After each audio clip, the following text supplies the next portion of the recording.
بسم اللہ الرحمن الرحیم. محترم ناظرین، آغاز رمضان اسپیشل میں دبئی اسٹوڈیوز سے انیق احمد ایک بار پھر سلام عرض کرتا ہے. خواتین و حضرات، آغاز رمضان اسپیشل جس کا آغاز ہم نے کیا تھا یکم رمضان کو، آج 25واں پروگرام دبئی اسٹوڈیو سے ہم آپ کی خدمت میں پیش کر رہے ہیں ARY1 ورلڈ سے. خواتین و حضرات، یہ پروگرام دنیا بھر میں جاتا ہے، وہاں دیکھا جاتا ہے، پسند کیا جاتا ہے. اس کی وجہ یہ کہ ہمارے اس پروگرام میں تشریف لاتے ہیں بر صغیر کے ممتاز علماء کرام جن کی علمی اور فکری گفتگو سے ہم سب استفادہ کرتے ہیں. خواتین و حضرات، ہم بات کر رہے ہیں کل سے قرآن کریم کے موضوع پر. تشریف فرما ہے ہمارے ساتھ محترم جاوید احمد غامدی صاحب، تشریف لائے ہیں لاہور سے اس پروگرام میں شرکت کے لیے خاص طور پر. خواتین و حضرات، جاوید احمد غامدی صاحب سے کون واقف نہیں، پاکستان کے ممتاز عالم دین ہیں، کئی کتابوں کے مصنف ہیں، تحقیق آپ کا خاص شعبہ. لاہور میں ایک ادارہ ہے المورد، آپ اس کے چیئرمین ہیں. دوسرے مہمان ہمارے محترم پروفیسر عبدالجبار شاکر صاحب، تشریف لائیں اسلام آباد سے. خواتین حضرات، ممتاز محقق ہیں، فہم دین کا ایک خاص رجحان رکھتے ہیں، کئی کتابوں کے مصنف ہیں، ادارے تحقیقات اسلامی اسلامک انٹرنیشنل یونیورسٹی کے شعبہ سیرہ کے ہیڈ ہیں. ہم اپنے دونوں مہمانوں کو خوش آمدید کہتے ہیں اور پروگرام کا آغاز کرنا چاہیں گے جاوید احمد غامدی صاحب سے. غامدی صاحب، کل جو گفتگو ہوئی قرآن کریم کے حوالے سے، وہی کی پہ ہم نے بات کر لی. قرآن کریم کے نزول سے قبل جتنی کتابیں آئیں ان کے متعلق آپ نے بات کی، جبار شاکر صاحب نے بات کی، ہم نے بات کی کہ قرآن کریم تمام کتابوں کی تصدیق بھی کرتا ہے اور تکمیل بھی کرتا ہے. میرا پہلا سوال آپ سے یہ ہے جاوید غامدی صاحب کہ وہ افراد جو قرآن کریم سے قبل نازل ہونے والی کتب پر ایمان رکھتے ہیں لیکن قرآن کریم پر ایمان نہیں رکھتے، اگر ان سے یہ کہا جائے کہ دیکھیے یہ وہ کتاب ہے کہ جس کے بارے میں ہم کہتے ہیں فیہا کتب القیمہ کہ اس کتاب میں تمام کتابیں موجود ہیں جو تصدیق اور تکمیل کرتی ہے، تو اگر آپ قرآن کریم کو مان لیں گے اور ختم الرسل کو مان لیں گے تو آپ تبدیل مذہب نہیں کریں گے بلکہ تکمیل مذہب کریں گے. تو کیا یہ بات ہونی چاہیے؟ بالکل ہونی چاہیے. اس کی وجہ یہ ہے کہ ایک آدمی اگر انبیاء علیہ السلام پر ایمان رکھتا ہے تو کوئی وجہ نہیں کہ وہ قرآن مجید کا انکار کرے، بلکہ اس وقت صورتحال یہ ہے کہ مذہبیات کی دنیا میں انتخابی آدمی کے پاس کوئی نہیں ہے. یعنی کسی فلسفے پر وہ ایمان رکھنا چاہتا ہے رکھے، کوئی اپنے طور پر ملائانہ سے رابطہ پیدا کرنے کا دعویٰ کرتا ہے تو کر لے، لیکن اگر وہ یہ کہے گا کہ میں انبیاء علیہ السلام کی تعلیمات پر ایمان رکھنا چاہتا ہوں تو پھر تو ہے ہی صرف قرآن مجید جس کے اوپر آپ اعتماد کے ساتھ یقین کے ساتھ یہ بات کہہ سکتے ہیں کہ یہ وہی کتاب ہے جو اللہ کی طرف سے نازل کی گئی، وہی کتاب ہے کہ جس کو محمد رسول اللہ صلی اللہ علیہ وسلم نے پیش کیا. یعنی یہاں صورتحال یہ نہیں ہے کہ 4 یا 5 چیزیں موجود ہیں ایک ہی صفحہ پر اور ہمیں ان میں سے انتخاب کرنا ہے. قرآن مجید کا کوئی تقابل ہی نہیں ہے. یعنی ایک ہی کتاب ہے جس کا متن پوری طرح محفوظ ہے، جس کے بارے میں آپ پورے یقین کے ساتھ کہہ سکتے ہیں کہ اس میں ادنیٰ درجے میں کوئی تغیر و تبدل نہیں ہوا، اور آپ اس بات پر آپ پورا اطمینان دل کا دماغ کا ظاہر کر سکتے ہیں کہ یہ وہ چیز ہے کہ میرے پروردگار کی طرف سے آئی ہے، اور تو وہ چیز ہے ہی نہیں ہے. تو اس وجہ سے جب ہم یہ مطالبہ کرتے ہیں لوگوں سے تو در حقیقت ان کو حقیقت کے معاملے میں ایک ایسی چیز کو ماننے کی دعوت دیتے ہیں جس کے بارے میں دو رائے نہیں ہو سکتی. کوئی آدمی اس پر تو گفتگو کر سکتا ہے کہ اللہ تعالیٰ نے وہی نازل کی ہے یا نہیں کی، انبیاء بھیجے یا نہیں بھیجے، یہ ایک اور گفتگو کا میدان ہے، لیکن اس کو مان لینے کے بعد آدمی کے پاس کوئی انتخاب نہیں ہے. قرآن مجید ہی وہ کتاب ہے کہ جس کی بنیاد پر وہ اب مذہبیات کی دنیا میں کھڑا ہو سکتا ہے اور کوئی چیز موجود نہیں ہے. بہت بہتر. جبار شاکر صاحب، قرآن کریم ہمارا موضوع، شہر رمضان الذی انزل فیہ القرآن ھدی للناس، رمضان کا مہینہ، اس میں قرآن کریم نازل ہوا. آپ یہ فرمائیے کہ قرآن کریم کے جو بنیادی موضوعات ہیں وہ کیا کیا ہیں؟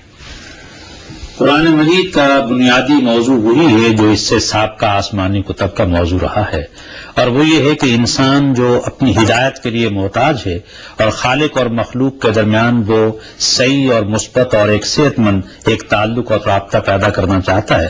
خالق اور مخلوق کے درمیان رابطے کے پیدا کرنے کا کوئی اور طریقہ اور ذریعہ نہیں ہے کہ قرآن مجید کی تعلیمات جو ہے اس کو سمجھا جائے، اس کو جانا جائے، اس میں یقین پیدا کیا جائے اور اس پر عمل کیا جائے. البتہ ہمیشہ یہ بات پیش نظر رہنا چاہیے کہ اس کائنات کے اندر اللہ تعالیٰ نے انسان کو اپنی جو وجہ تخلیق اس کی ہے وہ یہ ہے کہ اللہ تعالیٰ اس نظام عالم کو جس طریقے پر چلانا چاہتا ہے، اس کے اندر جو حسن آفرینیاں چاہتا ہے، وہ انسان کے ذریعے سے، اور انسان کو اپنی خلافت کا اور اپنی نیابت کا اللہ تعالیٰ نے ایک مقام عطا کیا ہے۔ اب ایک انسان اس کائنات کے اندر اللہ تعالیٰ کی نیابت اور خلافت کا حق ادا کرتے ہوئے کون سا طرز زندگی یا کون سا طرز عمل ایسا اپنا ہے کہ وہ حسن عمل کے درجے میں بھی ڈھل جائے، یہ طرز عمل صرف قرآن مجید کے حوالے سے انسانوں کو میسر آتا ہے، اور انسانی زندگی کے اندر ہدایت کی جو ایک اہمیت، اس کی جو نوعیت اور اس کی جو ضرورت ہے، اس کو اگر کوئی ایک کتاب دنیا میں مکمل اور پورا کر سکتی ہے تو وہ قرآن مجید کے علاوہ کوئی اور نہیں۔ یوں پھر ہم یہ کہہ سکتے ہیں کہ قرآن مجید کا بنیادی موضوع خود انسان ہے۔ اب اس انسان کی ہدایت کے تقاضے کن کن میدانوں میں اس دنیا میں رہتے ہوئے اس کی ہدایت کے لیے حلال اور حرام کے دائرے بھی اس میں ہوں گے، اس کے اندر جائز اور ناجائز کی بحث بھی موجود ہوگی، خیر اور شر کے اس کے اندر پیمانے بھی ہوں گے، اور انسانوں کے لیے قرآن مجید کا یہ ایک عجیب مزاج ہے کہ اپنی بات کو کسی جبر اور اکراہ کے ذریعے اس کو نہیں منوایا جا رہا ہے، بلکہ ایک ایسا اسلوب قرآن مجید نے اختیار کیا ہے کہ جس میں استدلال کے اعتبار سے اس سے بہتر استدلال اور ممکن نہیں ہو سکتا کہ انسانوں کو سیر انفسی اور سیر آفاقی کی طرف توجہ دلائی جا رہی ہے، اور یہ کہا جا رہا ہے کہ جس کائنات کے اندر تمہیں بھیجا گیا ہے یہ کائنات کو عبث اور فضول چیز نہیں ہے، بلکہ ایک انتہائی حکیمانہ ایک اللہ تعالیٰ کا ایک کرشمہ ہے، اور اس حکیمانہ کرشمے کے اندر انسان کی جو پوزیشن اور حیثیت ہے اور جن مقاصد اور غایات کے لیے اسے کام کرنا چاہیے، اس کے لیے رائے عمل کیا ہے، اس کا صراط مستقیم کیا ہے، اپنی طبیعت کے اندر وہ کون سے ایسے لوازم پیدا کرنا چاہیے، اپنی طبیعت سے کون سی ایسی چیزوں کو دور کرنا چاہیے، گویا تربیت کے اعتبار سے، تزکیہ کے اعتبار سے کون سی اقدار خیر ایسی ہیں جو اعمال صالح کی صورت میں اسے سیکھنا چاہیے، کون سی ایسی ہیں جن کو اس کو ختم کرنا چاہیے۔ سورہ مومنین کی ابتدائی 10-11 آیات دیکھیے، سورہ فرقان کی آیات دیکھیے، عباد الرحمان کا ایک پورا نقشہ ہمارے سامنے آتا ہے۔ یوں ہم یہ سورہ مومنون اور سورہ فرقان کی جو آیات کی آپ نے بات کی تو پورا ایک ایجنڈا اور ایک نصاب دے دیا گیا کہ اس پر عمل کرنا ہے۔ آپ ہی کی بات کو آگے بڑھاتے ہوئے مولانا یہ فرمائیے کہ آپ نے نیابت کی بات کی، آپ نے بات کی خلافت کی کہ انی جاعل فی الارض خلیفہ کی بات ہوئی ہے، یعنی فسیروا فی الارض اور مسخر کرو کائنات کو، یہ دنیا تمہاری ہے، انسان نائب ہو گیا اللہ کا، آگے بڑھ رہا ہے، زمین و آسمان فتح کر رہا ہے، یہ چیزیں تمہارے لیے ہیں، لیکن گویا تم میرے لیے ہو۔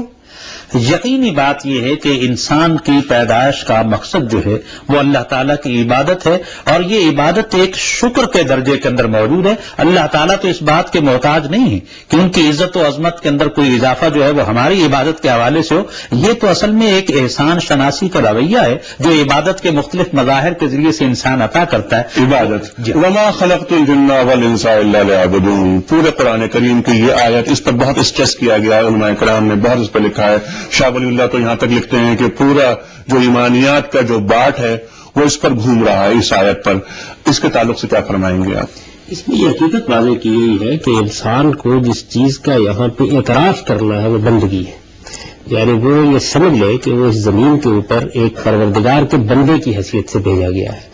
اگر وہ اپنی اس حیثیت کو پہچان لیتا ہے تو اس کا مطلب یہ ہے کہ اس نے اپنی انسانیت کا بھی صحیح شعور حاصل کر لیا، کائنات کا بھی صحیح شعور حاصل کر لیا، یعنی انفس و آفاق میں جو کچھ بھی اس کی رہنمائی کی گئی ہے تو اس میں بالکل ٹھیک مقام پر وہ آ کر کھڑا ہو گیا۔ تو قرآن نے اس کو بیان کر دیا ہے کہ تمہارے لیے جو راستہ ہے وہ صرف ایک ہی ہے، اور وہ یہ کہ تم اللہ کے بندے بن کر رہو۔ بندگی کا یہ جو شعور ہے یہی دین ہے، سارا دین ہے یہی۔ اگر دین کی حقیقت آپ ایک لفظ میں بیان کریں تو وہ عبادت ہے، یعنی میں نے اپنے اندر سے یہ چیز محسوس کر لی کہ میرا ایک پروردگار ہے اور میں اس کے سامنے جھک گیا ہوں۔ عبادت کا مطلب کیا ہے؟ خضوع، تذلل۔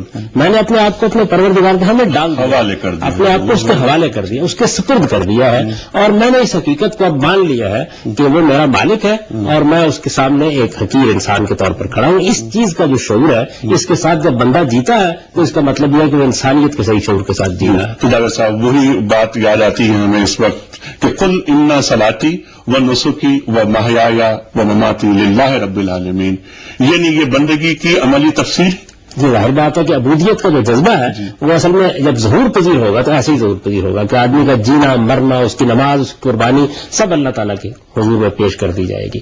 اپنے آپ کو پوری طرح اپنے خدا کے حوالے کر دیں. اسی کو بیان کیا نا، ان اللہ اشتری من المؤمنین انفسهم وانفسهم بان لهم الجنہ، یعنی ایک طرف جنت ہے اللہ تعالیٰ کی، وہ اس نے ہمارے لیے تیار کر رکھی ہوئی ہے، اور پھر یہ کہا کہ میں نے تمہاری جان اور تمہارا مال خرید لیا ہے اس جنت کے عوض.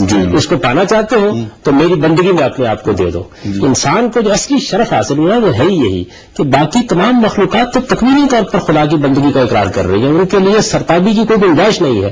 ہمیں ارادہ دیا گیا ہے، اختیار دیا گیا ہے، اس ارادے اور اختیار کے ساتھ ہم اس بات کا اعتراف کرتے ہیں کہ ہم خدا کے بندے ہیں، اور یہی اصلی شرف ہے جو انسان کو حاصل ہے.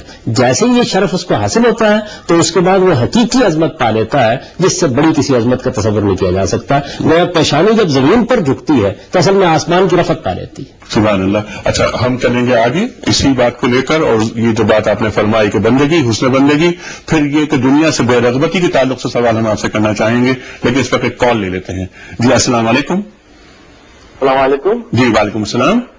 سر میرا سوال ہے جی جی کہ ایک تو قرآن مجید اور جو باقی 4 کتابیں ہیں، جی جی قرآن مجید میں تو جو ہے جہاد کا ذکر ہے، کیا یہ باقی جو آسمانی کتابیں ہیں ان میں جہاد کا ذکر ہے؟ ٹھیک ہے، بہت اچھا سوال ہے آپ کا عوام صاحب. جہاد کا ذکر قرآن کریم کے علاوہ کسی اور کتاب میں ہے آسمانی؟ تورات طریقے نہیں جہاد کے ذکر سے، یعنی سیدنا موسیٰ علیہ السلام نے اسی طریقے سے جہاد کیا ہے. تورات میں جو جہاد کا قانون بیان ہوا ہے بیان ہی وہی ہے جو ہمارے یہاں بیان ہوا ہے. چند فقہی تصریحات کو اگر آپ الگ کر دیں تو قرآن مجید کے بیان میں اور تورات کے بیان میں کوئی فرق نہیں. پھر اس کے بعد جو باقی صحائف ہے ان میں بھی جگہ جگہ اس کا ذکر آیا ہے. یہ سیدنا سمون علیہ السلام نے جو جہاد کیا ہے، طالوت جس کے بعد منتخب کیے گئے ہیں، اس کی تفصیلات پوری طرح معلوم ہے. سیدنا داؤد اور سیدنا سلیمان نے جو مہمات بھیجی ہے اسی مقصد کے لیے، جو مقصد رسالت میں آپ صلی اللہ علیہ وسلم کی بعثت کے بعد قرآن مجید میں بیان کیا ہے، اس کی تفصیلات اس میں موجود ہیں. یہ سب کتابوں میں موجود ہے یقیناً. اچھا، اب یہ بات جو ہم کر رہے تھے اس کال سے پہلے، آپ نے فرمایا تھا حسن بندگی کے تعلق سے. خان صاحب یہ فرمائیے کہ یہ حسن بندگی دنیا سے بے رغبتی پیدا کرتی ہے، اور جب دنیا سے بے رغبتی ہوتی ہے تو زہد پیدا ہوتا ہے آدمی کے اندر. تو یہ دنیا سے بے رغبتی جو قرآن کریم کا بنیادی درس ہے، آپ نے فرمایا بندگی کا کرک سے یہ کیسے حاصل کیا جائے؟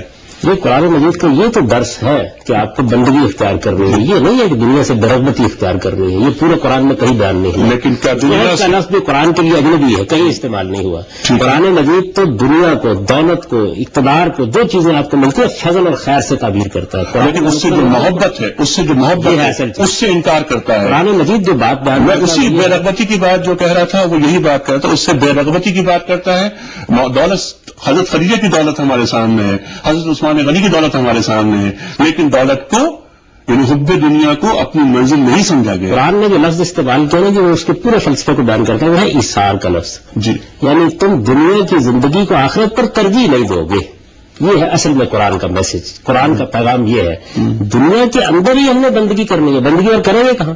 یعنی اگر دنیا کو چھوڑ دیں گے تو پھر بندگی کہاں ہوگی؟ بندگی کا مطلب یہ نہیں ہے کہ آپ نے کچھ مراسم عبودیت انجام دینے ہیں. بندگی کا مطلب ہے آپ کا پورا زندگی کا لا عمل اللہ تعالیٰ کی ہدایت کے مطابق بنے. آپ اللہ کی اطاعت میں آ جائیں، آپ اللہ تعالیٰ نے جو حکم دیا اس کے سامنے اپنے وجود کے نہا خانے میں جھک جائیں، یعنی کسی درجے میں کوئی ستاوی باقی نہ رہے. تو یہ دنیا میں ہوگا نا. بہت اچھی بات کی آپ نے. السلام علیکم. وعلیکم السلام ورحمۃ اللہ وبرکاتہ. جناب والا. جی میں قمرالزمان بول رہا ہوں سعودی عرب سے. جناب جی فرمائیے. میرا ایک سوال ہے کہ پاکی ظاہر کے بعد جی پاکی روح، قلب اور باطن کے بغیر جی ایک مسلمان حکم بندگی میں تکمیل بندگی تک پہنچ سکتا ہے؟ بہت اچھا سوال ہے آپ کا عوام صاحب. پاکی ظاہر کے ساتھ ساتھ پاکی باطن کی بھی بہت اہمیت ہے. پاکی باطن کے بغیر کیا حسن بندگی تک پہنچ سکتا ہے؟ پاکی باطن تو اصل ہے جی.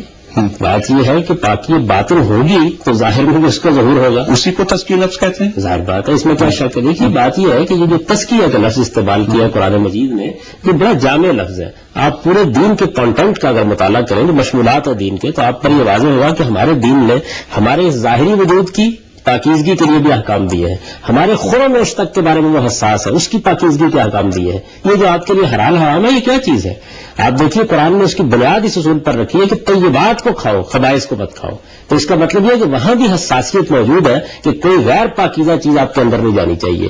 پھر آپ کے اخلاق کی پاکیزگی ہے, آپ کے روحانی وجود کی پاکیزگی ہے, اور پھر اس سے آگے بڑھ کر اس پاکیزگی کو بڑھا کر اللہ تعالیٰ کے تعلق کے ساتھ ایک محکم رشتے میں باندھ دینے کے لیے عبادات ہے. تو پورے دین کا اگر آپ مطالعہ کریں تو چار ہی چیزیں ہیں, اور یہ چاروں کی چاریں چیزیں مل کر آپ کے باطن ہی کے اوپر اثر انداز ہوتی ہیں. اس کا صرف ایک جزو ہے جس کا ظاہر سے تعلق ہے, اور ظاہر کو بھی اس لیے پاکیزہ رکھنا ضروری ہے کہ باطن کی پاکیزگی پر آپ کے ظاہر کی پاکیزگی اثر انداز ہوتی ہے.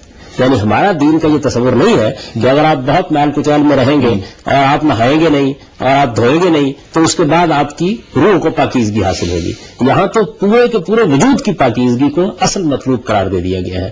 ظاہر کو بھی پاک ہونا چاہیے, باطن کو باطن کو ہونا چاہیے. یہی دین کا مقصد ہونی چاہیے اور باطن کی بھی تربیت ہونی چاہیے. یہی دین کا مقصد ہے, یہی دین کا مقصد ہے. ایک کال اور لیتے ہیں. السلام علیکم. وعلیکم السلام جناب والا رحمۃ اللہ وبرکاتہ. جناب اور اصل میں سیاست ہے کیا؟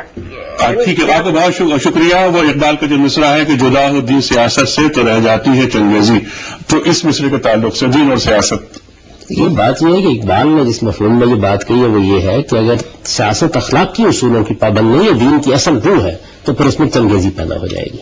یہ بات ہے جو اقبال کہنا چاہتے ہیں. اس وقت بھی آپ اگر دیکھیے تو جب نشہ حکومت آپ پر سوار ہو جاتا ہے, اور اقبال نے کہا کہ صاحب نظرہ نشہ قوت ہے خطرناک, تو اس کا نتیجہ یہ نکلتا ہے کہ آپ اخلاقی حدود کو پامال کرنا شروع کر دیتے ہیں. آپ کے پاس طاقت ہے, آپ کے پاس قوت ہے, آپ دنیا کو پامال کر سکتے ہیں, آپ کو کوئی پوچھنے والا نہیں ہے, تو پھر آپ یہ نہیں دیکھتے کہ انصاف کیا ہے, یہ نہیں دیکھتے کہ ظلم کیا ہے, یہ نہیں دیکھتے کہ انسانوں کے حقوق کیا ہے. جب آپ انصاف کے ساتھ خدا سے ڈرتے ہوئے حکومت کرتے ہیں تو یہ گویا دین کو سیاست پر غلبہ دے کر حکومت کرنا ہے. ٹھیک ہے. اقبال کی بات آپ نے سیاست کے حوالے سے یہ بھی کہا, غامدی صاحب آپ تو جانتے ہی ہیں کہ گفتار سیاست میں وطن اور ہی کچھ ہے, ارشاد نبوت میں وطن اور ہی کچھ ہے. اچھا, ہمارا موضوع قرآن کریم, اسی پر ہم گفتگو رکھیں گے جاری. سرکار یہ فرمائیے کہ قرآن کریم کو عربی زبان میں نازل ہوا, کیا حکمتیں پوشیدہ ہیں اس میں؟ پہلی بات تو یہ محسوس کر لیجئے کہ عربی زبان جو ہے وہ اپنے مزاج اور اپنے اسلوب اور اپنے ذخیرہ لفظی اور مفاہیم اور مطالب کی پیشکش کے لیے جس زبردست قوت کو اپنے اندر رکھتی ہے, اس زمانے کی نہ صرف اس زمانے کی کسی زبان میں وہ صلاحیت موجود نہیں تھی. آج تک 1400 سال بعد بھی کوئی دوسری زبان دنیا کے منظرنامے پر ایسی سامنے نہیں آتی جس کے اندر الہیات اور وحی اور ہدایت کے مضامین کو اس خوبی کے ساتھ اور اس سلاست کے ساتھ اور اس کمال کے ساتھ بیان کرنے کی صلاحیت ہو. یہاں میں یہ بھی بیان کر دوں کہ عربی زبان جو ہے سیدنا اسماعیل اور بنو جرہم سے لے کر رسول اللہ صلی اللہ علیہ وسلم کے زمانے تک یہ کچھ 2600 سال یا 2.5 سال ایک ایسا منظرنامہ ہے کہ جس میں یہ زبان بلاغت و فصاحت کے اور معنی اور بیان کے انتہائی آخری درجوں میں موجود تھی. اور عرب جو تھے اس زمانے کے اندر اپنی زبان دانی کے اعتبار سے, اپنی فصاحت اور بلاغت کے اعتبار سے, شاعری کے اعتبار سے ایک انتہائی درجے پر وہ موجود تھے. قرآن مجید کے جتنے مطالب اور مضامین ہیں, اگر اس اعتبار سے اس کا حسن دیکھا جائے تو ہمارے مفسرین میں سے بعض ایسے بھی ہیں کہ جنہوں نے اس کی نحوی اور صرفی اور لسانی اور اس کی ادبی جو خوبیاں ہیں اس حوالے سے بھی بات کی. آپ کے لیے حیرت کی بات ہوگی کہ بعض لوگوں نے اس بحث کو بھی اٹھایا ہے کہ آیا قرآن کا اسلوب نثر کا ہے یا شعر کا اسلوب ہے. تو وہ اس بات پر حیرت میں ہے کہ اگر شعر کی نفاستوں کو دیکھا جائے تو شعر کی تمام تر نفاستیں اور اس کے رویے میں اس پہ ڈھل آئے ہیں, اور اگر نثر کے اندر اس کی مکفہ اور مسجع اور اس کی جتنا حسن ہے اس پیرائے کو دیکھیں تو وہ بھی سارے کا سارا اس طرح سے موجود. اور شاکر صاحب اس کے ساتھ ساتھ یہ عربی کو زبانوں کی ماں بھی کہا جاتا ہے. جی, میں یہ بات محسوس کرتا ہوں کہ تاریخ انسانی کے اندر عربی زبان کا کمال ایک یہ بھی موجود ہے کہ دین اور دعوت کے حوالے سے یہ جہاں پر گئی ہیں, جہاں ہدایت اور دعوت کا اسلوب دوسری سرزمینوں میں پہنچا ہے, اس زبان نے دنیا کی تاریخ کے اندر پہلی دفعہ یہ تجربہ کیا کہ درجنوں ممالک ایسے تھے کہ جن کی زبان کبھی عربی موجود نہیں تھی. اس زبان کی عظمت کی وجہ سے انہوں نے اس درجہ اس کو اختیار کیا. افریقہ میں مراکش سے لے کر مصر تک آتے چلے جائیے, اس دوران جتنی طویل پٹی آپ کو دکھائی دیتی ہے کبھی ان لوگوں کی زبان عربی نہیں تھی. لیکن اس کا دنیا کی تاریخ کے اندر یہ کمال صرف عربی زبان کا ہے کہ بعض ایسی تہذیبوں اور علاقوں کے اندر اس نے اس درجہ رسوخ پیدا کیا کہ ان کی پرانی زبانیں فراموش ہو گئی اور اس زبان زبان کو انہوں نے اپنے سینے کے ساتھ اس درجہ لگایا کہ آج یہ ان کی اپنی مادری زبان بنی ہوئی. یہ بھی کہا جاتا ہے کہ فرشتوں کی زبان بھی عربی، جنت کی زبان بھی عربی، تو یہ اس تعلق سے کچھ فرمائیے. میں یہ بات سمجھتا ہوں کہ اس وحی کے نظام کو شاید اس زمانے کے اندر جتنی موجود زبانیں موجود تھیں، اور زبانیں موجود تھیں، دنیا کے اندر 8-9 زبانوں کے بڑے خاندان ہیں، اور مجموعی طور پر آج زبانوں کی تعداد جن میں لکھا بھی جا رہا ہے اور پڑھا بھی جا رہا ہے وہ 2800 کے قریب ہے. ٹھیک ہے شاکر صاحب، آپ کی گفتگو رہے گی جاری. محترم خواتین و حضرات، قرآن کریم ہمارا کل بھی موضوع تھا اور آج بھی موضوع ہے. کل بھی ہم نے گفتگو کی تھی جابر غامدی صاحب نے اور عبدالجبار شاکر صاحب نے. اسی موضوع پر گفتگو کا سلسلہ آج بھی جاری ہے. اس وقت ہمیں لینا ہے ایک چھوٹا سا بریک. آ رہے ہیں ایک بریک کے بعد.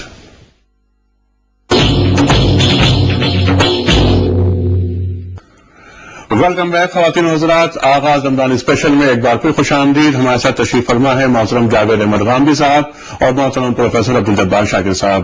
موضوع گفتگو ہے قرآن کریم، دنیا کی سب سے بڑی کتاب. جاوید غامدی صاحب، قرآن کریم کا ایک اسلوب ہے.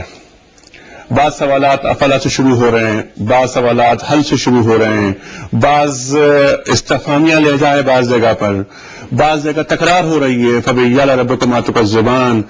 سورہ قمر میں ہو رہا بات آ رہی ہے کہ لقد يسرنا القرآن الذکر فهل من مدکر. ریپیٹیشن ہو رہا ہے. یہ جو قرآن کریم کا جو اسلوب ہے، اس تعلق سے آپ کیا فرمائیں گے؟ قرآن مجید کا اسلوب شاندار، غیر معمولی، لافانی ادبی اسلوب ہے. ادب کی زبان میں جب آپ گفتگو کرتے ہیں تو اس میں منطقی مقدمات قائم کر کے گفتگو نہیں کی جاتی، بلکہ آپ دماغ، روح اور دل سب کو بیک وقت مخاطب کرتے ہیں. تو قرآن مجید کے معاملے کی نوعیت یہ ہے کہ اس میں ایسا نہیں کیا گیا کہ کچھ مقدمات قائم کر کے جس طرح ہم اب باب لکھتے ہیں اس طرح ایک توحید پر باب لکھ دیا گیا، ایک رسالت پر باب لکھ دیا گیا. وہ انذار کی کتاب ہے، یعنی انسانوں کو خبردار کرنے کے لیے نازل ہوئی ہے. وہ اپنے آپ کو خود نذیر للعالمین کہتا ہے، اور یہ کہتا ہے کہ یہ پیغمبر پر اسی لیے نازل کی گئی ہے کہ اس کے ذریعے سے انسانوں کو خبردار کر دے. جو مخاطبین ہیں قرآن کے، ان کے ساتھ ایک زندہ مکالمہ ہے قرآن میں. اس میں خطابت کا اسلوب اختیار کیا گیا ہے اور سانچہ اس طرح کا اختیار کیا گیا ہے کہ جس میں نثر کی ساری خوبیاں ہیں، خامی کوئی نہیں، نظم کی سارا حسن ہے، خامی کوئی نہیں ہے اس کے اندر. ان دونوں کا ایک نہایت حسین امتزاج ہے جس کے ساتھ قرآن بات کرتا ہے. پھر وہ جگہ جگہ اپنے مخاطب کو سامنے رکھ کر اسلوب بدلتا چلا جاتا ہے. کسی جگہ اس میں زور ہے، کسی جگہ اس میں لطافت ہے، کسی جگہ اس میں حسن ہے، کسی جگہ اس میں استمالت ہے، کسی جگہ ترغیب ہے، کسی جگہ ترہیب ہے، کسی جگہ رحمت کے مضامین ہے، کسی جگہ عذاب کی تحدید ہے. تو گویا اس طرح کے تمام اسالیب اس کے اندر بالکل اس طرح آتے ہیں جس طرح سے وہ تارے حریرے دو رنگ ہے نا، تارے حریرے ہزار رنگ ہے، اور اس کے ساتھ قرآن مجید اپنی بات کو بیان کرتا ہے. یہ جو آپ نے باتیں بیان کی ہیں یہ دنیا کے سارے ادب میں موجود ہوتی ہیں. آپ یہ دیکھیے کہ آپ کی اچھی شاعری میں، فارسی میں، اردو میں، انگریزی میں بہت سی ایسے جملے ہوتے ہیں کہ جن کو ایک شاعر ایک بند کے بعد بار بار تکرار کے طور پر لاتا ہے تاکہ اس کے ذریعے سے متوجہ کرے. تو قرآن مجید میں بھی یہ طریقہ اختیار کیا گیا ہے. اور سورہ رحمان کو دیکھیے نا کہ ہمارے ہاں شعری ذوق کے لحاظ سے علامہ اقبال سے کم تو کوئی شخص کیا آپ تلاش کریں گے. تو انہوں نے کیا بات دی ہے کہ آہنگ میں یکتا صفت ہے سورہ رحمان. ٹھیک. اچھا، ایک لہجہ جو قرآن کریم کا محسوس ہوتا ہے تقریری لہجہ ہے، وہ تحریری لہجہ نہیں ہے. کیا آپ اتفاق کریں گے اس بات؟ خطابت کا اسلوب ہے، قریب ترین جو آپ بات کہہ سکتے ہیں نا. ویسے تو قرآن مجید کے اسلوب میں ایسی ندرت ہے کہ شاید دنیا کا کوئی لفظ اس کو بیان نہیں کر سکتا، لیکن قریب ترین اگر کوئی چیز ہو سکتی ہے تو وہ خطابت ہے. اور خطابت میں آپ یہ جانتے ہیں کہ ایک ہوتا ہے متکلم، ایک ہوتے ہیں مخاطبین. اب مخاطبین کون ہیں، وہ اس وقت کس صورتحال میں ہے، کیا بات کر رہے ہیں، ان سب کو قرآن محفوظ رکھتا ہے. آپ کے لیے حیرت کی بات ہوگی کہ قرآن مجید میں تو بعض اوقات نزول کے درمیان میں سوال سامنے آ گیا، جواب دے دیا گیا ہے. بلکہ میں نے قرآن مجید میں بعض ایسے مقامات کی نشاندہی کی ہے کہ جس میں اللہ تعالیٰ نے جو مخاطبین کے ذہن میں خیال پیدا ہوا ہے اس میں بات کو روکا ہے اور درمیان میں روک کے اس خیال کی تردید کر دی یا اس کے اوپر تبصرہ کر دیا. یہ علیم بذات صدور ہی کر 5:45 PM. This time check is brought to you by امید رکھنا ہے، اس وقت سے نمٹنا ہے. روک کر ان کے خیال پر تنبیہ کی گئی اور پھر جملہ مکمل کر دیا گیا. ٹھیک ہے. اسلوب کے تعلق سے یہ گفتگو تو زبردست، کیا کہنا چاہیے، بنیادی اور کیا زرخیز ذہنی گفتگو یہ سامنے آئی. اچھا یہ فرمائیے کہ ایک آیت ابھی تلاوت کی تھی ہم نے کہ لقد یسرنا القرآن ذکر فہل من مدکر. اچھا یہاں پر قرآن کو آسان کر دیا. اللہ تعالیٰ فرماتا ہے ہم نے قرآن کو آسان کر دیا. ہے کوئی نصیحت لینے والا؟ قرآن آسان کیسے ہوتا ہے اور کن پر ہوتا ہے؟ قرآن کی آسانی یہ ہے کہ یہ کسی فلسفیانہ زبان کی بجائے ایک انتہائی اہم جو ہدایت کے موضوعات اور مضامین ہو سکتے تھے اس کو اس طریقے پر پیش کیا ہے کہ آدمی اس کو سنتا چلا جائے تو اس کا طرز استدلال اور اس کا تمثیلی اسلوب جو ہے وہ ابلاغ کے سارے کمالات کے ساتھ انسان کو متاثر کرتا ہے۔ یہ البتہ الگ ایک بات ہے کہ قرآن مجید کے بعض مقامات اور بعض موضوعات ایسے ہیں جو انتہائی سنجیدہ غور و فکر کے متقاضی ہیں، لیکن جہاں تک ہدایت کا تعلق ہے، توحید کا تعلق ہے، تو قرآن مجید میں ایسا نہیں کہ ایک مضمون پر ایک ہی دفعہ ایک بات کہنے کے بعد ختم کر دیا گیا ہو، بلکہ ایک ایک موضوع کو 20 انداز کے اندر کئی تمثیلات کے ساتھ، کئی تشبیہات کے ساتھ اس کو پیش کرنے کی کوشش کی گئی ہے، اور معاشرے کے اندر جو مختلف ذہنی سطح کے لوگ ہیں ان میں سے ہر شخص اپنی ذہنی سطح کے مطابق اس سے ایک اطمینان کا اور اعتماد کا رویہ جو ہے وہ اپنے ہاں محسوس کرتا ہے۔ یہی وجہ ہے کہ قرآن کی سمجھنے کی بہت ساری سطحیں قرآن مجید کے ہر آدمی آپ قرآن مجید کے بارے میں یہ اشکال عربوں کے ہاں کبھی اس طرز پر نہیں پایا جاتا تھا کہ اس کتاب کے مضامین جو ہیں ان کو سمجھ میں نہ آتے ہو، بلکہ یہ اعتراف تو ان منکرین کے ہاں بھی پایا جاتا تھا۔ اگر یعنی عتبہ بن ربیعہ آ رہا ہے، ولید بن مغیرہ آ رہا ہے، لبید آ رہا ہے، وہ سارے کے سارے لوگ اس قرآن مجید کا جو اسلوب تھا، اس کا جو سلاست تھی، اس کے اندر جو تفہیم تھی، ان سب کے وہ اسیر تھے۔ یعنی یہ کتاب بیک وقت ایسی تھی کہ خطابت کا آہنگ اپنے نقطۂ کمال پر موجود ہے۔ اگر آپ شعری اسلوب کے اعتبار سے آہنگ کو دیکھیں جسے ابھی بیان کیا گیا، وہ آہنگ بھی اپنے پورے قدرت کے ساتھ موجود ہے۔